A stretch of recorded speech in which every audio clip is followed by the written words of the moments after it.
көрсөткөн баягы үлгүлүү ушул өздөрүнүн окшогон үлгүлүү үй бүлө болсун деп тарбияласын деп коет экен өкүл апа ата. Ошо өкүл ата менен өкүл апанын атынан сиздерге таң сыры деген нерсе ырдап коелу.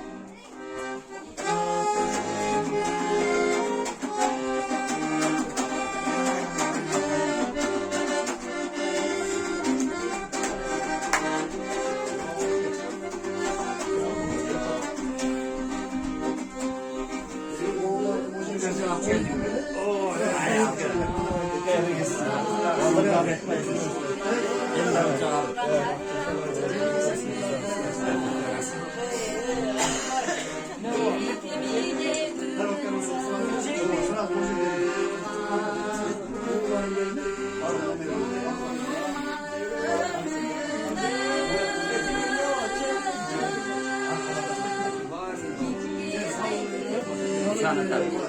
Hey. Her gün sana. Hangi son bedin?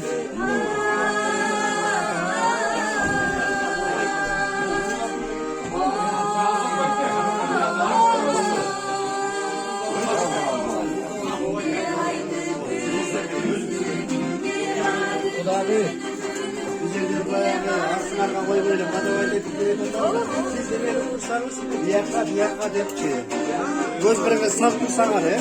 Diyak sakaldı da göz birine sap koyuyoruz.